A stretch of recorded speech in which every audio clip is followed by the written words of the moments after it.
우상의 재물에 대하여는 우리가 다 지식이 있는 줄을 아나 지식은 교만하게 하며 사랑은 덕을 세우나니 만일 누구든지 무엇을 아는 줄로 생각하면 아직도 마땅히 알 것을 알지 못하는 것이요 또 누구든지 하나님을 사랑하면 그 사람은 하나님도 알아주시느니라. 그러므로 우상의 재물을 먹는 일에 대하여는 우리가 우상은 세상에 아무것도 아니며 또한 하나님은 한 분밖에 없는 줄 아노라. 비록 하늘에나 땅에나 신이라 불리는 자가 있어 많은 신과 많은 주가 있으나 그러나 우리에게는 한 하나님 곧 아버지가 계시니 만물이 그에게서 났고 우리도 그를 위하여 있고 또한 한 주 예수 그리스도께서 계시니 만물이 그로 말미암고 우리도 그로 말미암아 있느니라. 그러나 이 지식은 모든 사람에게 있는 것은 아니므로 어떤 이들은 지금까지 우상에 대한 습관이 있어 우상의 제물로 알고 먹는 거로 그들의 양심이 약하여지고 더러워지느니라. 음식은 우리를 하나님 앞에 내세우지 못하나니 우리가 먹지 않는다고 해서 더 못 사는 것도 아니고 먹는다고 해서 더 잘 사는 것도 아니니라. 그런즉 너희의 자유가 믿음이 약한 자들에게 걸려 넘어지게 하는 것이 되지 않도록 조심하라. 지식 있는 내가 우상의 집에 앉아 먹는 것을 누구든지 보면 그 믿음이 약한 자들의 양심이 담력을 얻어 우상의 재물을 먹게 되지 않겠느냐. 그러면 내 지식으로 그 믿음이 약한 자가 멸망하나니 그는 그리스도께서 위하여 죽으신 형제라. 이같이 너희가 형제에게 죄를 지어 그 약한 양심을 상하게 하는 것이 곧 그리스도에게 죄를 짓는 것이니라. 그러므로 만일 음식이 내 형제를 실족하게 한다면 나는 영원히 고기를 먹지 아니하여 내 형제를 실족하지 않게 하리라. 여러분도 이제 그러시겠지만 저도 아이를 키우면서 한 번씩 겪게 되는 일이 뭐냐면 이 아이가 이제 잠을 잘 때 꿈을 꾸거든요. 그런데 가끔은 그 꿈의 내용이 뭔지가 너무 궁금할 때가 있어요. 왜냐하면 이 아이가 잠꼬대를 하면서 우는데 너무 서럽게 우는 거예요. 흐흐흐 이러면서. 그런데 이제 문제는 뭐냐면 이 아이들이 이렇게 꿈을 꾸는데 자 꿈에서 깨면 의식이 현실 세계로 돌아오잖아요. 그런데 예를 들어서 꿈에서 어떤 괴물을 봤다고 하죠. 그거는 꿈에서 잠깐 본 허상이고 이 아이의 의식 세계가 현실로 돌아오면 그 괴물은 현실에는 없는 겁니다. 그냥 꿈에서 잠깐 만났던 헛개비예요. 그런데 이 애가 의식이 현실로 넘어왔음에도 불구하고 여전히 현실에는 없는 꿈속의 괴물을 두려워할 때가 있어요. 그러면서 이 아이가 그 괴물이 두려워서 현실에 있지도 않은 괴물이 두려워서 계속 울음을 그치지를 못하는 거예요. 여러분 아이가 이럴 때 여러분은 어떻게 하십니까? 혹시 우리 중에 우는 아이를 놓고 지식으로 혹시 그 연약함에 대해서 가르치는 분들 있지 않습니까? 야, 이론적으로 꿈이 뭐고 현실이 뭐고 그러니까 지금 네가 꿈 때문에 이렇게 우는 건 있지도 않은 괴물을 아직도 두려워하고 있는 건 굉장히 어리석고 부끄러운 일이야. 이런 식으로 지식적으로 설명하시는 분은 아무도 없으시죠? 여러분 아이가 그 꿈속의 괴물에 대한 두려움을 떨치지 못해서 계속 두려워하고 울고 있을 때 여러분 그때 부모님들이 하는 행동이 뭡니까? 그냥 품 안에 깊이 안아주면서 등 두드려 주는 거예요. 여러분 이럴 때 무슨 말이 필요합니까? 그냥 안아주고 등 두드려 주면서 아빠가 지켜주고 있으니까 괜찮아. 엄마가 지켜주고 있으니까 괜찮아. 우리 애기 괜찮아.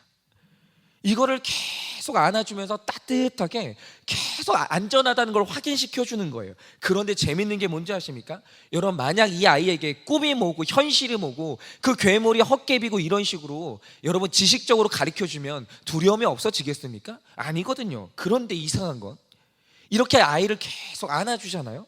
그럼 애들이 갑자기 어느 순간 마음 가운데 내가 완벽하게 안전하다는 확신이 생길 때가 있어요.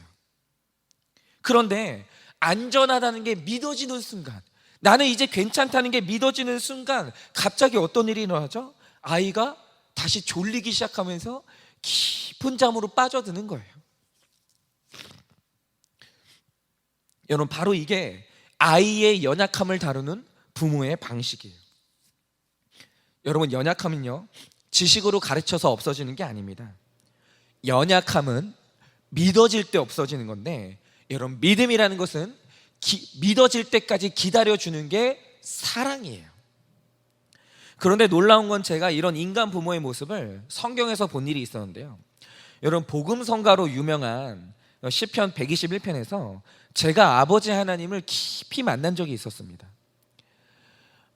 왜 그랬냐면 이 시의 배경이 이렇습니다. 성령님이 우리 안에 임하시기 전까지 그 당시 구약시대에 하나님이 지정하신 예배의 유일한 장소는 예루살렘 한 곳뿐이었어요. 그러니까 일어나는 일이 뭐냐, 이스라엘 민족에게는 유월절, 칠칠절, 장막절이라는 민족 최대의 명절이 있습니다.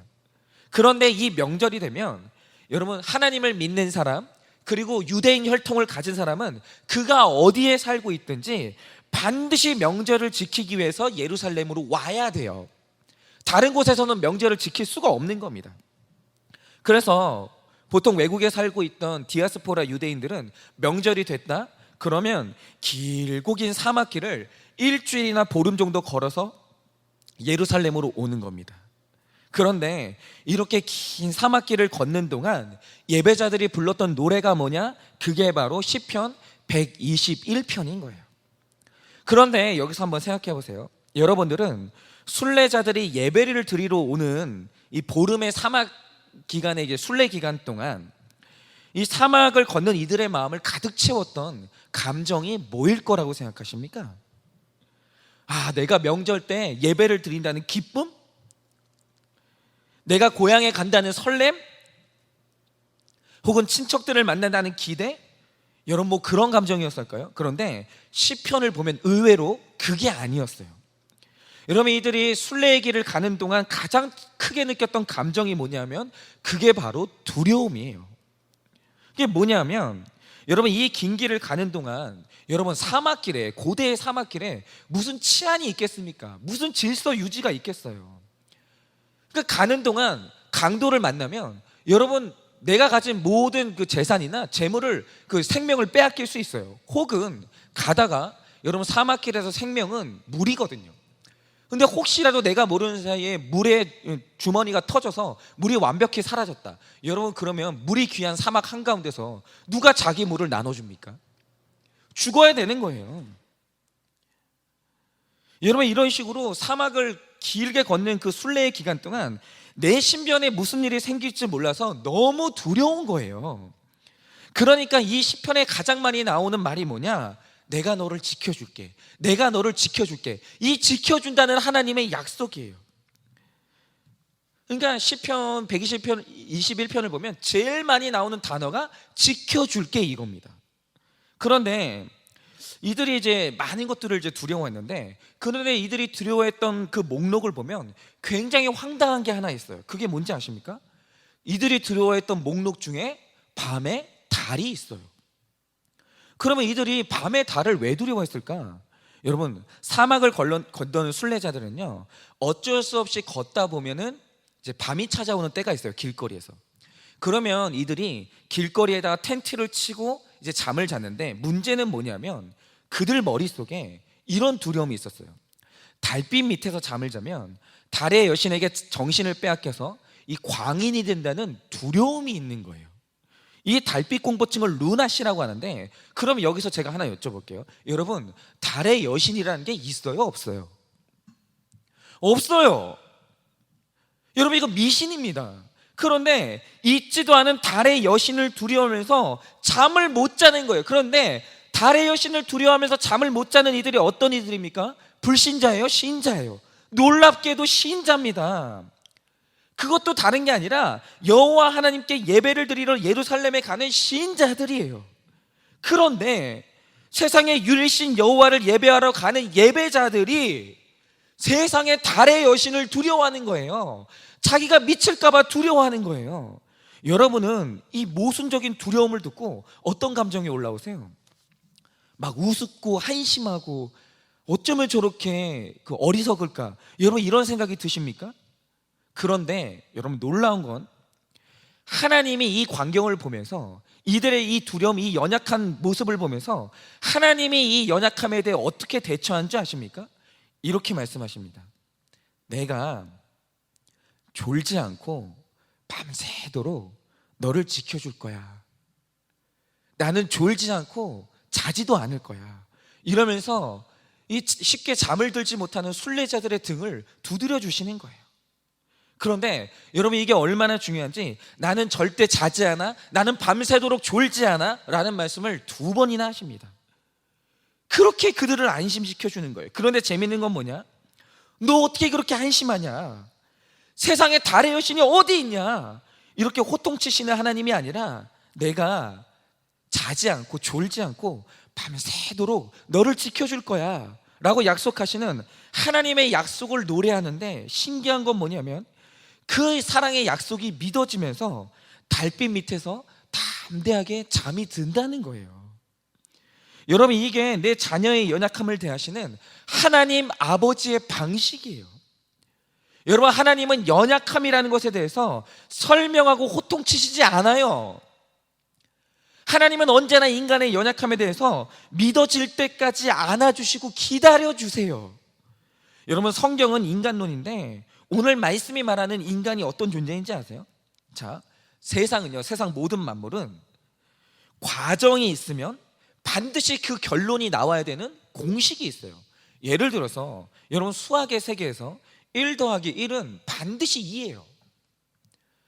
세상 만사가 그렇습니다. 다른 변수는 없어요. 여러분, 2 곱하기 2는 뭐죠? 4 외에 다른 답은 나올 수 없어요. 여러분, 이게 바로 공식이고, 이 공식을 우리는 지식이라고 부릅니다. 그런데 이상한 게 뭐냐면, 사람이 공식은 정확해요. 그런데 인간이 공식이 정확해도 답은 그렇게 안 나와요. 그게 인간이에요. 예를 들어서 여러분, 신자라고 하면 신자가 되는 공식이 뭡니까? 하나님이 계시다는 것을 믿어야 돼요. 그러니까 하나님이 안 계시다고 생각하면 신자가 아닌 거예요, 아예. 이게 내가 신자라고 할 때는 하나님이 계시다는 공식이 첫 번째로 믿어져야 되는 거예요. 그런데 여러분, 우리가 알고 있는 2번째 공식이 뭡니까? 그 하나님이 전능해요. 하나님이 무능하다고 생각하시는 분 없으시죠? 전능해요. 그런데 마지막 공식이 뭡니까? 그분이 나를 사랑해요. 자, 여러분, 공식이 이래요. 그러면 마지막에 나와야 되는 답이 뭡니까? 그래서 두려움이 없어야 돼요. 그래서 신자는 근심 걱정이 없어야 돼요. 이게 공식에 의하면 나와야 되는 답이에요. 그런데 이상하게 인간은 공식까지는 정확한데 답이 공식대로 안 나와요. 여러분, 제가 하나 여쭤볼게요. 여러분, 이거 다 믿으시죠? 하나님이 살아계세요. 하나님 전능하세요. 하나님이 여러분을 사랑하세요. 그런데 여러분, 안 두려우세요? 그런데 여러분, 근심 걱정이 없으세요? 여러분, 왜 인간은 공식대로 답이 안 나올까요? 이유가 뭐냐면, 인간이라는 존재에게는 변수가 하나 있거든요. 그 변수가 뭡니까? 그게 바로 연약함이에요. 여러분, 인간으로 태어나는 중에 연약함이 없이 태어나는 자는 아무도 없어요. 인간은 본질적으로 연약함이라는 변수를 포함하고 있는 존재예요. 여러분, 제가 얼마 전에 정말 깜짝 놀란 게, 제가 신학생 때부터 지금까지 굉장히 존경하면서 그 설교를 되게 좋아하던 목사님이 계시거든요. 그러니까 그분이 이름만 대면 여러분도 알고 저도 다 아는 그 목사님인데, 그런데 이분이 특별히 유명하신 게 뭐냐면, 이분이 돈의 영역에서 믿음을 입증한 분으로 유명해요.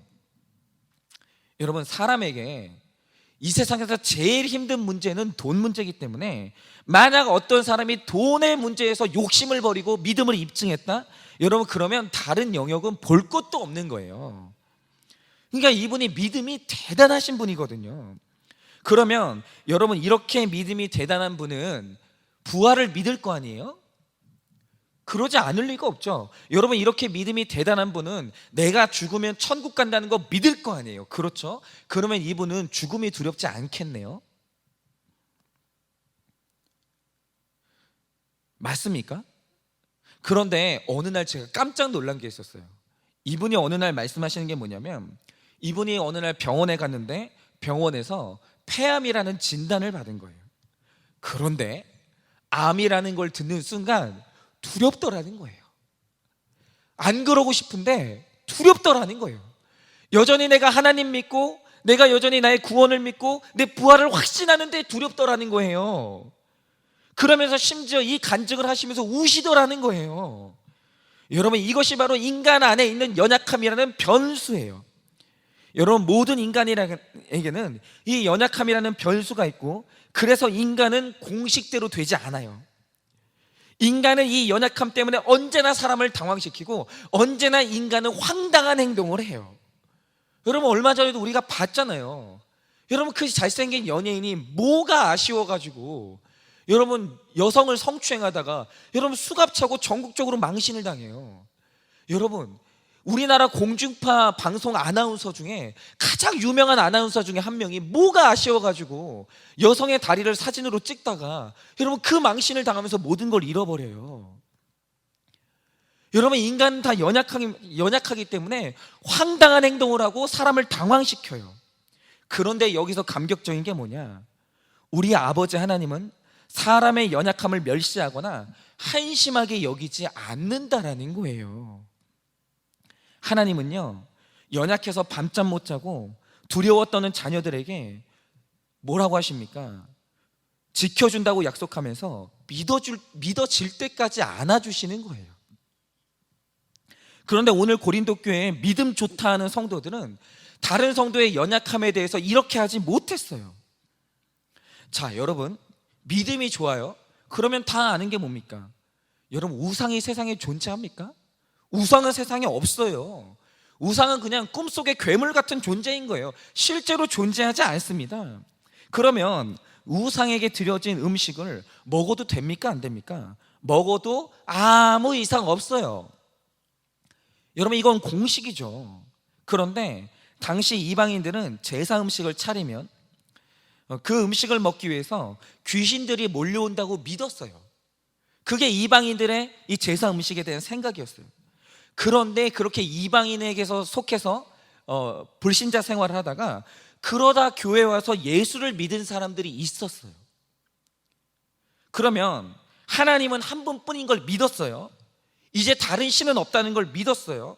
그러면 이들이 예수 믿었으면 제사 음식을 먹을 때 죄책감을 갖거나 이거 먹고 내가 귀신 들리는 거 아닌가 하는 두려움을 갖지 않아야 되잖아요.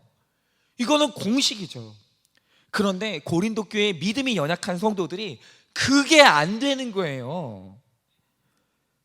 여러분, 이 당시에 왜 제사 음식이 문제가 됐냐면 고린도 지역에서 그 가장 질 좋고 값싼 고기가 신전에서 제사를 드리고 시장으로 이제 나온 그 고기가 가장 값이 싸고 맛이 좋았거든요. 그러니까 이 당시 고린도 교회 성도들이 우리는 뭐 귀신이 없으니까 우상이 없으니까 아무거나 먹어도 돼 이러면서 시장에 가가지고 굳이 제사를 드렸던 고기를 사다가 먹기 시작하는 거예요. 그런데 연약한 성도들은 그 고기를 볼 때마다 그걸 먹겠다고 몰려드는 귀신들이 상상이 되는 거예요. 그리고 이 음식 먹고 혹시나 내가 잘못되지 않을까 두렵고 내가 귀신이 먹었던 음식을 먹는 게 그리스도인으로서 맞는 건가? 이게 너무 두려운 거예요. 그런데 그렇게 두려워하는 믿음이 약한 성도들을 보고 자기의 믿음이 강한 것을 자랑했던 일부 성도들이 뭐라고 했냐면, 야, 너는 그게 뭐냐? 현실에 있지도 않은 우상을 왜 두려워하냐? 나봐, 아무렇지도 않게 먹잖아. 네가 그러고도 신앙이냐? 네가 그러고도 믿음이 있다고 말할 수 있어? 그러면서 자기 믿음을 자랑하고 남의 믿음을 멸시하는 거예요. 그러면서 지식적으로 가리키기 시작하는 거예요. 그런데 여러분, 이 연약한 성도들을 향해서 사도 바울의 태도는 달랐어요. 여러분, 음식 앞에서 귀신을 두려워하는 성도들에게 사도 바울이 결심하는 게 뭡니까? 나도 얼마든지 제사 음식 먹을 수 있다는 거예요. 있는데 만약에 이 제사 음식 때문에 두려워하는 형제가 있다고 하면 나는 그 음식을 안 먹겠다는 거예요. 포기하겠다는 거예요. 나는 그 두려워하는 성도들 내가 지켜주겠다는 거예요. 그러니까 믿음이 약한 형제들의 두려움을 향해서 지식적으로 가리키거나 혼내는 게 아니라 그들의 두려움이 없어질 때까지 사도 바울이 안아주는 거예요. 괜찮아, 하나님 살아계셔. 하나님이 여러분을 지켜주고 계세요. 그러니까 두려워하지 마세요. 그리고 두려움이 없어질 때까지 굳이 신전의 고기를 먹지 않아도 된다고. 여러분, 여기서 바울이 세우는 교회의 덕이 뭡니까? 여러분, 교회는 언제나 약자들의 편이에요. 제가 예전에 이런 말을 들었어요. 여러분, 부자랑 가난한 사람이랑 싸워요. 그럼 하나님이 둘 중에 누구 편 드십니까? 여기서 어떤 목사님은 하나님이 둘 중에 옳은 사람 편을 들어주신다고 말씀을 하시더라고요. 그런데 저는 그거 아니라고 생각합니다. 여러분, 하나님이 둘 중에 정답을 알고 있는 사람 편을 들어주십니까? 그거 아닙니다. 하나님이 부자랑 가난한 자랑 싸우면 둘 중에 누구 편을 들어주시냐면 약자 편을 들어주세요. 그런데 가난한 사람과 부자 중에 약한 사람이 누굽니까? 믿음이 약한 사람이 약자예요. 여러분, 그렇죠? 여러분, 그가 가난하다 할지라도 그가 믿음이 강하잖아요. 그러면 다음 날에 대한 걱정은 하나님께 맡겨두고 밤에 잠 잘 자요. 그런데 그가 부자라고 할지라도 믿음이 약하잖아요. 그럼 부자인데도 불구하고 물질의 두려움 때문에 다음 날 잠을 못 자요. 잠을 설치는 거예요. 여러분, 부자랑 가난한 자는 누가 약자냐라고 하면 여러분, 믿음 없는 사람이 약자인 거예요. 그래서 여러분, 교회의 원리가 뭔지 아십니까? 교회에서 믿음 좋은 사람은 혼나야 돼요. 왜입니까? 수준 높으니까. 그래도 그는 실족하지 않으니까. 그런데 믿음이 약한 사람은 어떻게 해야 됩니까? 안아줘야 돼요. 왜요? 약하니까.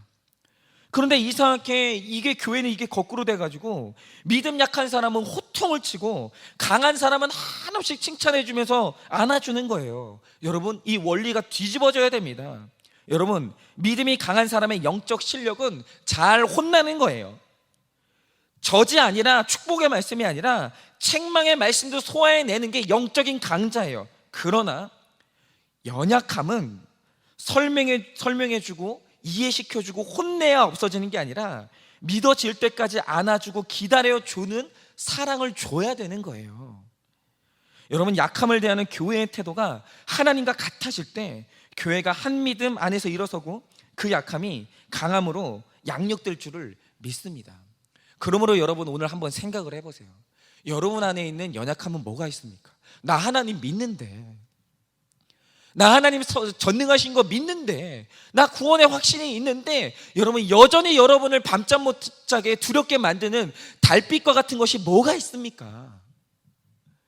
여러분, 무엇 때문에 그렇게 두려우세요? 여러분, 그때 하나님은 여러분을 혼내지 않으세요. 여러분, 내가 뭐 때문에 연약하고 두려운지 그 연약함을 가지고 하나님께 나아가면 하나님이 여러분을 안아주시고 여러분이 안심이 될 때까지, 믿어질 때까지 기다려주세요. 여러분, 우리 하나님은 그런 하나님이십니다. 그리고 또 하나, 여러분은 내 자녀의 연약함, 내 배우자의 연약함, 내 교회 지체의 연약함에 대해서 여러분은 어떻게 반응하십니까? 여러분, 혹시 내 자녀가 연약한 모습이 있을 때, 공식대로 살지 못할 때, 여러분 혹시 자녀를 말로, 이성으로 혼내면서 말로 혼내지 않습니까? 여러분, 남편이 공식이 있죠. 남편이면 이렇게 살아야죠. 남편이면 아내한테 이렇게 해야죠. 그런데 남편이 공식대로 살지 못하고 나를 황당하게 만들 때가 있어요. 여러분은 그 남편에게 어떻게 하십니까? 악함이 아니라 연약함에 대해서 여러분은 내 남편에게 여러분 어떻게 하십니까? 여러분, 연약함은 하나님처럼 다뤄야 되는 거예요. 연약함은 여러분 설명하고 혼내서 변하는 것이 아니라 한 믿음 안에서 사랑으로 그가 변할 때까지 기다려줄 때 여러분 그 연약함이 강함으로 변하는 것입니다. 그러므로 오늘 이 하루 나의 연약함을 하나님께 가져가고 타인의 연약함을 하나님께 맡겨서 우리 모두가 이 연약함을 극복하고 연약함을 위로하는 우리 모두가 되기를 예수님의 이름으로 간절히 축원합니다.